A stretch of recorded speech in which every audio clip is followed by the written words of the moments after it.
ከዲር ጀዋርና የአዲስ ከተማው የ05ቱ ኮሪደር ልማት የሚገርማችሁ አሁን ከሰሞኑ ከዲር ጀዋርን ጠብቁት። እኔ በኔ ዘመን ድሬ አዲስ ከተማ ዳግም ተወለደች ምናምን ብሎ ነጠላ ዜማ ያዘፍናል። ተሰሙታላችሁ።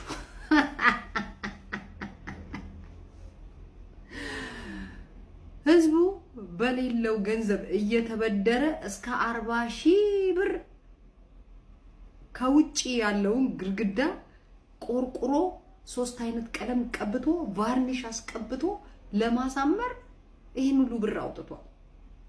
0.5 ሳንቲም አስተዳደሩ ወጪ ሳያወጣ እንዴ! የኮሪደር ልማት እንደዚህ ነው እንዴ? የንግድ ቤቶች እኮ አይደሉም እነዛ ቤቶች፣ በአብዛኛው የመኖሪያ ቤቶች ናቸው። መኖሪያ ቤቶች ናቸው በብዛት እንዴ። ካለ ይሄንን ካላዋጣችሁ ይሄንን መስራት ካልቻላችሁ እንድትለቁ ምናምን ቤቱን ተብሎ ሁላ ማስጠንቀቂያ ተለጥፏል። እንዴ ለህዝብ መስራት እንደዚህ ነው እንዴ? ከዲር ጀዋር መጀመሪያ ይኸውልህ ከምትኖርበት ከግሪክ ካምፕ አንስተክ ገንደ ቆሬ በለው ወላ ከዚራ በለው እንዳለ ተው። ይሄ አፈቴሳ ምናምን ወደዛ ወደ ኮተና ያለውንማ ተው። ከተማው ቀርንቷል። ሶማሌ ተራኮ እያንዳንዱን ጉድ የድሬዳዋ ጉድ እያሳየን ያለው። ያቺ ድሬዳዋ እኛ የምናውቃት ድሬዳዋ ናት እንዴ? ውብ ከተማ እኮ ነበር። ውብ አንድ ቆሻሻው መሬት ላይ ወድቆ ማታይባት ውብ ከተማ ነበር ድሬዳዋ። እድሜ ላንተ።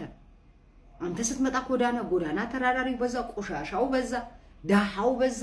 በዘራቸው በሃይማኖታቸው ምክንያት ከስራ አባረ የቤት እመቤት ያረካቸው ቁጥር በዛ። እንዳንተ ዘረኛ፣ እንዳንተ ክፉ፣ እንዳንተ ሰይጣን የሚቀናበት መሪ በድሬዳዋ ታሪክ ታይቶ አይታወቅም። ሶስትህም አለሙ መገራም የምትባል ኢቭን ኮንስታብል ይሄ ነው ሽፈራው የሚባለው እንኳን ከተራ ኮንስታብልነት ተነስቶ በ3 አመት ጊዜ ውስጥ ምክትል ኮማንደር ሆኗል። አያችሁ፣ ለዓለሙ መገራ ስታሽቃብጡ የሚገጥማችሁ የማረግና የደሞዝ ጭማሪ ነው። አንተነ ሪፌራ አላሽቃብጥም ስላለ ነው ያባራው። ይሄ ነው ሽፈራውን ያመጡት። አለሙ መገራ ነቀርሳ ነው። የድሬዳዋ ህዝብ ላይ የተጣበቀ ነቀርሳ። ሐረር ከተማ ነበርኩ አለሙ መገራ ሐረር ከተማ ነበር ኮሚሽነር። ግን ሐረሪ ብሔራዊ ሊግ ጥጉን አሲዛ አስቀመጠችው። ከዛ ለጠቅላይ ሚኒስቴሩ አልቅሶ ከሐረር ተነስቶ ድሬዳዋ ተሾመ ማለት ነው። መጀመሪያ ከተማ መብራት ከመሰቃቀል ግድግዳ ቫርኒሽ ከመቀባት በፊት መሬቱ መጠረግ የለበትም ወይ? ከተማው መጽዳት የለበትም ወይ? ሶማሌ ተራኮ እያሳየክ ነው። እንደነገርኩክ እያሳየህ ነው።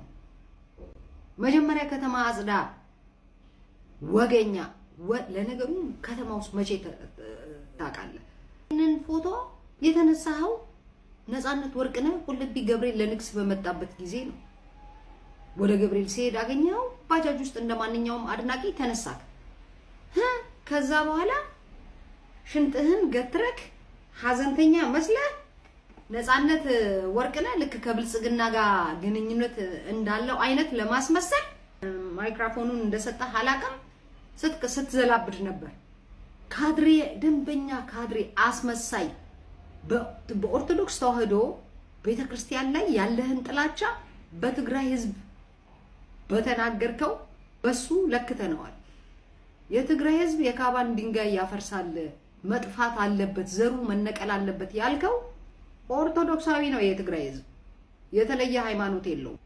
እንደዛ ብለህ የተናገርከው የትግራይ ህዝብ የኦርቶዶክስ ሃይማኖት ተከታይ ነው። አንተ በኦርቶዶክስ ሃይማኖት ላይ ተለጥፈ በቤተክርስቲያን አባቶች ጥፈ ገጽታን ትገነባለህ። በጎን ኦርቶዶክሳዊውን አማራውን ከስራ ታፈናቅላለህ። ማፈሪያ ሰው መሳይ በሸንጎ ነህ አንተ።